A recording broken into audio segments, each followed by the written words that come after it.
Hello friends, स्वागत है आप सभी को आपके अपने YouTube channel easy class board में। तो प्यारे छात्रों, आप सभी लोग कैसे हैं? मैं उम्मीद करता हूं कि आप सभी लोग अच्छे होंगे और साल 2025 मैट्रिक बोर्ड एग्ज़ाम की तैयारी बहुत ही अच्छे तरीके से आप लोग कर रहे होंगे। तो प्यारे छात्रों, आज के इस वीडियो में मैं क्लास 10th के बिहार बोर्ड एग्ज़ाम के पर्पज़ से मैंने साइंस के 30 ऐसे ऑब्जेक्टिव क्वेश्चन लाया हूं जो आपके परीक्षा के दृष्टि से बहुत ही इम्पोर्टेंट साबित होगा, क्योंकि 30 ऐसे क्वेश्चन हैं जो काफ़ी एनालिसिस करने के बाद मैं लाया हूं। यह 30 क्वेश्चन ऐसे आपको मिलेंगे जो बिहार बोर्ड में रिपीटेड क्वेश्चन है, मतलब यह क्वेश्चन हर साल परीक्षा में दोहराए जाते हैं। और पिछले मैं 10 सालों का जो को एनालिसिस किया हूं, तो यही क्वेश्चन सबसे ज़्यादा बार दोहराया जा चुका है। आप इतना सुनकर वीडियो को छोड़कर मत चले जाइए, क्योंकि मैंने आज जो 30 क्वेश्चन बताऊंगा इसमें से 20 क्वेश्चन तो लड़ेगा ही लड़ेगा, यह गारंटी है। आपको विश्वास नहीं होगा छात्रों, आपको विश्वास तब होगा जब क्वेश्चन आपका पहले नंबर का दिखेगा, तब उसमें आपको कब कितने बार क्वेश्चन यह पूछा गया है हर चीज़ मैं इस क्वेश्चन में आपको दिखाऊंगा। तो आपसे मेरा रिक्वेस्ट है कि आप लोग इस वीडियो को पूरे लास्ट तक देखिए, और लास्ट तक देखने के बाद यदि मेरा वीडियो आपको पसंद आएगा तो वीडियो को लाइक ज़रूर करना और चैनल को सब्सक्राइब कर बेल आइकन को प्रेस जरूर कीजिएगा। तो चलिए प्यारे छात्रों, पहले नंबर प्रश्न से शुरू करते हैं। प्यारे छात्रों, पहला नंबर प्रश्न जो आप सभी छात्रों के सामने स्क्रीन पर दिखाई दे रहा होगा, पहला प्रश्न है सुपोषी पोषण के लिए आवश्यक है। तो आपको गौर करना है कि आप देखिए राइट साइड में ब्लू कलर का कितने बार क्वेश्चन यह बिहार बोर्ड में दोहराए गए हैं। मैं बता देता हूं कि 2015, 2016, 2018, 2019 और 2021, और यह प्रश्न 2025 में आने का एकदम बिल्कुल संभावना है। तो कह रहा है प्रश्न सुपोषी पोषण के लिए आवश्यक है, तो इसमें है chlorophyll option number A, option number B carbon डाई तथा जल, ऑप्शन नंबर सी सूर्य के प्रकाश, और ऑप्शन डी उपयुक्त सभी। तो सुपोषी पोषण के लिए जो आवश्यक होता है प्यारे छात्रों, वह क्लोरोफिल, कार्बन डाइऑक्साइड, जल, सूर्य का प्रकाश, यह तीनों सुपोषी पोषण के लिए आवश्यक है। तो इसका सही जवाब क्या हो जाएगा? ऑप्शन नंबर डी उपयुक्त, इसमें से सभी हो जाएगा। इसका सही जवाब ऑप्शन नंबर डी। तो चलिए अगले नंबर प्रश्न की। अगला नंबर प्रश्न जो आप सभी छात्रों के सामने स्क्रीन पर है, पौधों पत्तियों में गैसों का आदान प्रदान किसके द्वारा होता है? तो ऑप्शन ए है सीरा, ऑप्शन बी रंध्र, ऑप्शन सी मध्य सीरा, और ऑप्शन डी कोई नहीं। तो पौधों के पत्तियों में जो गैसों का आदान प्रदान होता है वह रंध्र के द्वारा होता है। किसके द्वारा होता है? रंध्र के द्वारा। ऑप्शन नंबर बी इसका करेक्ट जवाब हो जाएगा। और यह प्रश्न 2018, 2020 और 2024 में पूछा गया है। आपको 22 के बाद जो चार्ट दिख रहा है प्यारे छात्रों, यह गलती से चार्ट टाइप हो गया है। यह क्वेश्चन 2018, 2020 और 2022 में दोहराया जा चुका है, और इस साल भी आने का एकदम फुल गारंटी है। इसे एकदम दिमाग में स्टार लगाकर फिट कर लीजिए। चलिए अगले नंबर प्रश्न की तरफ चलते हैं। तीसरा नंबर प्रश्न है, कौन सा एंजाइम वसा पर क्रिया करता है? तो ऑप्शन ए है pepsin, option B trypsin, option C lipase, और ऑप्शन डी एमाइलेज। और यह प्रश्न 2022 और 2020 में दोहराया जा चुका है। तो आप भी आकलन लगाइए कि प्रश्न इस 2025 में पूछा जाएगा कि नहीं। मुझे तो लगता है 100% पूछेगा, क्योंकि मैंने ऐसे ऐसे क्वेश्चन इसमें कवर किया हूं जो इस साल आने का फुल गारंटी है। तो कौन सा एंजाइम वसा पर क्रिया करता है? तो इसका जो सही जवाब हो जाएगा, इसका सही जवाब हो जाएगा option number C lipase. Lipase इसका करेक्ट आंसर हो जाएगा। दिमाग में आपको एकदम फिट ही कर लेना है, भूलना नहीं है, क्योंकि मैंने 2 दिन इस क्वेश्चन पर एनालिसिस किया हूं, तभी जाकर मैं आपके सामने रखा हूं। चलिए नेक्स्ट प्रश्न की तरफ अब चलते हैं। प्रश्न नंबर 4 है, कोटपाद किस में पाया जाता है? तो ऑप्शन ए है प्राइमेशियम में, ऑप्शन बी यूग्लिना में, और ऑप्शन सी अमीबा में, ऑप्शन डी इनमें से कोई नहीं। तो कोटपाद जो पाया जाता है वह अमीबा में पाया जाता है। किस में पाया जाता है? अमीबा में। इसका सही जवाब क्या हो जाएगा? ऑप्शन सी करेक्ट जवाब। और यह प्रश्न 2016, 17, 18 में पूछ लिया गया है, और इस साल भी आने का फुल संभावना है। तो इसे याद रखना है। इसमें हम जितना भी प्रश्न बताएंगे प्यारे छात्रों, यह सब प्रश्न जो है जो कि पूरे एनालिसिस से बना है। तो हम कहने के लिए आपको चाहते हैं कि एक भी प्रश्न आपको 30 में से एक भी प्रश्न नहीं छोड़ना है। अगर आप छोड़ते हैं तो बहुत मिस्टेक करेंगे, आप बहुत नंबर से शायद पीछे रह जाएंगे। इसलिए आपको पूरे ध्यान से आपको हर एक क्वेश्चन को दिमाग में अटाल ही लेना है। तो अब चलते हैं नेक्स्ट प्रश्न की तरफ। 5वां नंबर प्रश्न है, प्रकाश के परावर्तन के कितने नियम हैं? सबसे पहले आप यहाँ ई देखिए कि यह प्रश्न पूछे कितने बार गए हैं। तो प्रश्न पूछा गया 2012, 15 में, 15, 20 और 21, और इस साल भी आने का गारंटी है। तो इसका जवाब क्या हो जाएगा? प्रकाश के परावर्तन के कितने नियम हैं? तो प्रकाश के परावर्तन और अपवर्तन के भी यदि पूछ लेगा कि प्रकाश के अपवर्तन के कितने नियम है, तो उसका भी दो ही होता है और इसका भी दो ही होगा। तो इसका सही जवाब हो जाएगा ऑप्शन नंबर बी, 2। चलिए अगले नंबर प्रश्न की तरफ चलते हैं। आपका अगला प्रश्न है प्रकाश के अपवर्तन के कितने नियम हैं। देखिए आ गया ना, वहाँ था परावर्तन और यहाँ है अपवर्तन, तो इसका भी नियम दोनों में से कोई पूछेगा तो दो ही होता है, ठीक है। इसका भी लगाना 2, ऑप्शन नंबर बी सही जवाब हो जाएगा। चलिए अब नेक्स्ट प्रश्न की तरफ चलते हैं।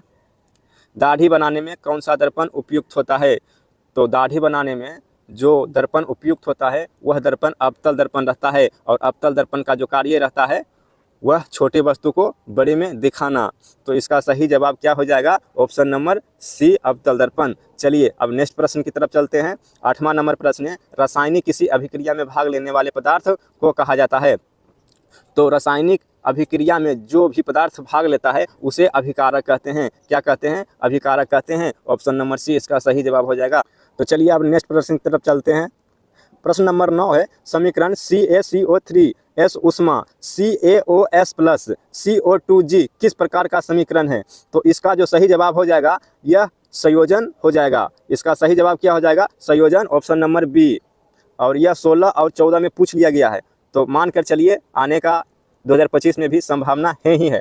तो हर एक क्वेश्चन को आपको दिमाग में फिट करते हुए चलना है, क्योंकि एक एक क्वेश्चन इसमें इम्पोर्टेंट है।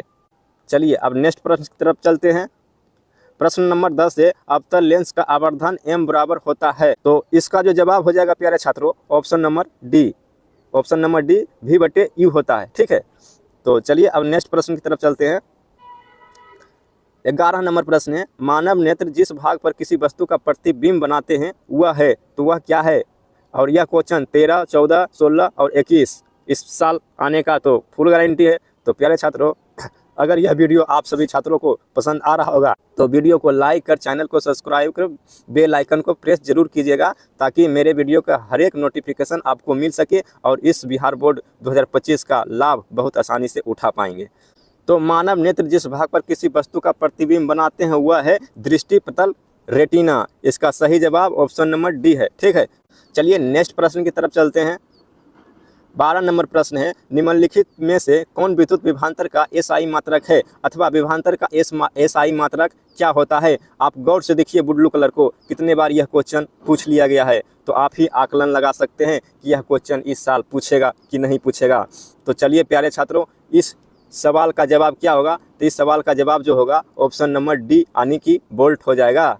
क्या हो जाएगा, बोल्ट। एकदम दिमाग में फिट करते हुए चलना है, यहाँ से एक एक क्वेश्चन इम्पोर्टेंट है। चलिए अब अगले नंबर प्रश्न को देखते हैं। 13 नंबर प्रश्न है विद्युत का अच्छा सुचालक है। तो यह प्रश्न 2020-2021 में पूछ लिया गया है। विद्युत का चालक है, चांदी जो होता है यह विद्युत का अच्छा चालक होता है। तो चलिए अब नेक्स्ट प्रश्न की तरफ चलते हैं।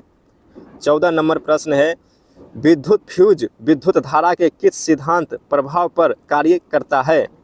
आपको ब्लू कलर को देखते जाना है, ब्लू कलर पर बिल्कुल ध्यान देना है आपको, क्योंकि ब्लू कलर बहुत इंपॉर्टेंट रखता है कि यह क्वेश्चन आएगा कि नहीं। तो प्यारे छात्रों इसका जवाब हो जाएगा ऑप्शन नंबर ए, उष्मीय, ठीक है। विद्युत फ्यूज विद्युत धारा के किस सिद्धांत पर प्रभाव पर कार्य करता है, तो उष्मीय पर करता है, ठीक है। इसका जो जवाब हो जाएगा ऑप्शन नंबर ए, उष्मीय। चलिए अब नेक्स्ट प्रश्न की तरफ चलते हैं। आपका नेक्स्ट प्रश्न है विद्युत धारा उत्पन्न करने की युक्ति को कहते हैं। विद्युत धारा उत्पन्न करने की युक्ति को कहते हैं, तो इसका जवाब हो जाएगा जनितंत्र यानी कि ऑप्शन नंबर ए इसका सही जवाब हो जाएगा। और यह प्रश्न 2012, 2014, 2017, 2019 में पूछ लिया गया है।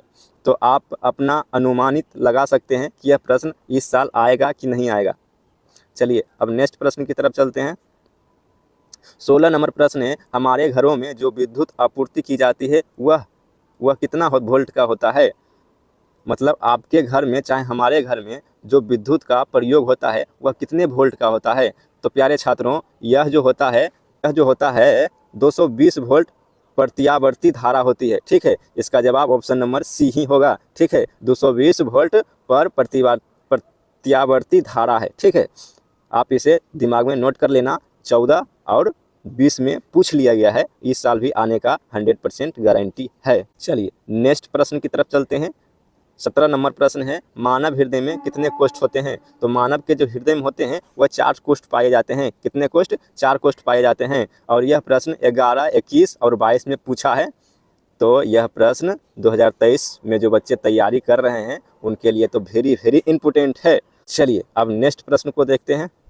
इनमें से किसकी उपस्थिति के कारण लाल रक्त दिखाई देता है? तो प्यारे छात्रों, इसका जवाब हो जाएगा ऑप्शन नंबर सी, हीमोग्लोबिन में। इनमें से किसके उपस्थिति के कारण लाल रक्त दिखाई देता है? तो हीमोग्लोबिन के कारण जो है रक्त लाल दिखाई देता है। ठीक है, चलिए अब नेक्स्ट प्रश्न की तरफ चलते हैं।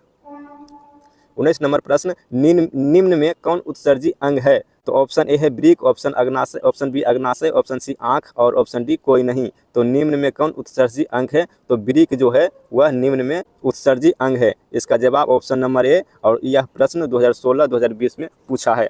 तो चलिए अब नेक्स्ट प्रश्न को देखते हैं। 20 नंबर प्रश्न, मनुष्य के शरीर की सबसे बड़ी ग्रंथि है? वेरी वेरी इंपॉर्टेंट क्वेश्चन है, 2016-2018 में पूछा है। यह प्रश्न आने का 100% श्योरली गारंटी है। तो इसका सही जवाब क्या हो जाएगा? मनुष्य के शरीर की सबसे बड़ी ग्रंथि है। इसका जवाब जो होगा, इसका सही जवाब हो जाएगा लीवर। ऑप्शन नंबर ए इसका करेक्ट जवाब हो जाएगा। मनुष्य की सबसे बड़ी ग्रंथि लीवर है। चलिए अब नेक्स्ट प्रश्न की तरफ चलते हैं। इनमें कौन प्रकाश संश्लेषी अंगक है? तो प्यारे छात्रों, इसका सही जवाब होगा ऑप्शन नंबर डी, हर्ती लवक। यानी कि प्रकाश को जो खींचने का, अवशोषित करने का काम करता है वह क्लोरोफिल यानी हर्ती लवक होता है। ठीक है, इसे आपको याद रखना है, 2018 में पूछा है। चलिए अब नेक्स्ट प्रश्न को देखते हैं। पौधे में जनन अंग कहाँ पाए जाते हैं? तो पौधे में जो जनन अंग होते हैं वह पुष्प में होते हैं। किस में होते हैं? पुष्प में होते हैं। इसका जवाब ऑप्शन नंबर सी है, और यह 2020 और 2022 में पूछा है। चलिए अब अगले प्रश्न देखते हैं। 23 नंबर प्रश्न, द्विखंडन होता है? तो द्विखंडन जो होता है वह किस में होता है? अमीबा में होता है। द्विखंडन अमीबा में होता है। ऑप्शन नंबर इसका सही जवाब हो जाएगा, और यह 2013 और 2021 में पूछा है। चलिए अब नेक्स्ट प्रश्न को देखते हैं। प्रश्न नंबर 24 है, निम्न में कौन एक उभयलिंगी जंतु है? तो इसका जवाब हो जाएगा प्यारे छात्रों ऑप्शन नंबर ए, केचुआ। केचुआ एक उभयलिंगी जीव है। ठीक है, इसे आपको बिल्कुल याद रखना है, और यह क्वेश्चन 2014, 2019 और 2020 में पूछ लिया गया है। आप लोगों को यह क्वेश्चन बिल्कुल दिमाग में स्टार लगाकर फिक्स कर लेना है। हो सकता है यह क्वेश्चन आएगा ही आएगा। 30 में से मैं जो आपको कह रहे हैं 30 में से 20 आप लोगों को यहाँ से फिक्स होगा, यह टारगेट है। चलिए अब नेक्स्ट प्रश्न को देखते हैं। 25 नंबर प्रश्न है, किस वैज्ञानिक को आनुवांशिकता का पिता कहा जाता है? और यह प्रश्न 2018 और 2021 में पूछा गया है। ये इंपॉर्टेंट VVI क्वेश्चन है। इसे आपको दिमाग में स्टार लगाकर फिक्स ही कर लेना है, इसे भी नहीं छोड़ना है। मतलब हम जितने भी आपको प्रश्न दे रहे हैं ये काफ़ी मेहनत करने के बाद लाए हैं। तो हम तो शुरू में ही कह दिए हैं कि आपको यहाँ से एक भी प्रश्न नहीं छोड़ना है। बिल्कुल आपको ध्यान से देखनी है, और आपको देखते ही हालांकि यह प्रश्न ऐसे प्रश्न आप लोगों को दिमाग में फिट हो जाएगा। तो किस वैज्ञानिक को आनुवांशिकता का पिता कहा जाता है? इसका सही जवाब हो जाएगा ऑप्शन नंबर बी, यानी ग्रेगर जॉन मेंडल को कहा जाता है आनुवांशिकता का पिता। चलिए अब नेक्स्ट प्रश्न की तरफ चलते हैं। 26 नंबर प्रश्न, वायुमंडल में नाइट्रोजन की मात्रा है? तो वायुमंडल में जो नाइट्रोजन का मात्रा है वह 78% है। कितना है? 78%। चलिए नेक्स्ट प्रश्न की तरफ चलते हैं। 27 नंबर प्रश्न, मनुष्य के सांस लेने और छोड़ने की क्रिया को क्या कहते हैं? तो मनुष्य जो अपना सांस लेता है उस क्रिया को हम लोग क्या कहते हैं? जैसे लेते हैं और कभी छोड़ते हैं, तो उस क्रिया को हम लोग क्या कहते हैं? तो उस क्रिया को हम लोग श्वसन कहते हैं। क्या कहते हैं? श्वसन। ऑप्शन नंबर बी इसका सही जवाब हो जाएगा।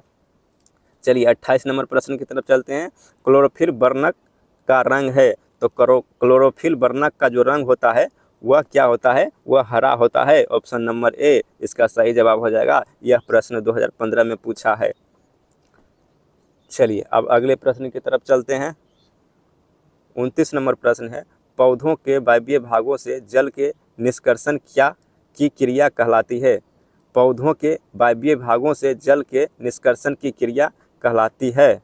तो प्यारे छात्रों, वह बाष्पो उत्सर्जन कहलाता है। क्या कहलाता है? बाष्पो उत्सर्जन कहलाता है। इसका जवाब ऑप्शन नंबर डी है सही जवाब। चलिए अब नेक्स्ट प्रश्न यानी कि लास्ट प्रश्न की तरफ चलते हैं। 30 नंबर प्रश्न है, रक्त में आयरन की कमी से होने वाला एक रोग है। रक्त में आयरन की कमी से होने वाला एक रोग कौन सा है? तो ऑप्शन नंबर सी इसका जवाब होगा एनीमिया है। क्या है? एनीमिया है। और यह प्रश्न 2014 में पूछा है, आने का श्योरली इस साल संभावना है। ठीक है, तो प्यारे छात्रों, आज के इस क्लास में 30 क्वेश्चन में से आप कितना सही कर पाए हैं, अपने आप को आप मेरे कमेंट में जवाब दीजिएगा, ताकि मैं समझ पाएँ कि आपकी तैयारी कैसी चल रही है। तो प्यारे छात्रों, आप ऐसे ही चाहते हैं कि बिहार बोर्ड में आने वाले क्वेश्चन के मुझे अध्ययन हो, तो यह चैनल आपके लिए बहुत ही बेहतरीन है, क्योंकि इस चैनल पर आपको वैसे क्वेश्चन मिलेंगे अभी से 1-1.5 महीना पहले से, जो क्वेश्चन आपके परीक्षा में सीधे सीधे लड़ने वाला क्वेश्चन होगा। क्योंकि मैंने परीक्षा से जो 1-1.5 महीना 2 महीना पहले से मैं काम कर रहा हूँ, वह पूरे एनालिसिस के साथ काम कर रहा हूँ, ताकि छात्रों को परीक्षा में कोई दिक्कत नहीं हो, यहाँ से पढ़ के जाए और वहाँ सही सही टिक लगाएं। तो प्यारे छात्रों, आप ऐसा ही चाहते हैं तो आप हमारे चैनल को सब्सक्राइब कर बेल आइकन को ज़रूर प्रेस कीजिएगा, ताकि हर वीडियो का नोटिफिकेशन आपको सबसे पहले मिल सके। तो दोस्तों, आज के वीडियो में इतना ही। आप नेक्स्ट क्लास का जब तक इंतज़ार कर सकते हैं। जब तक के लिए प्यारे छात्रों, स्वस्थ रहिए और मस्त रहिए। जय हिंद, वंदे मातरम।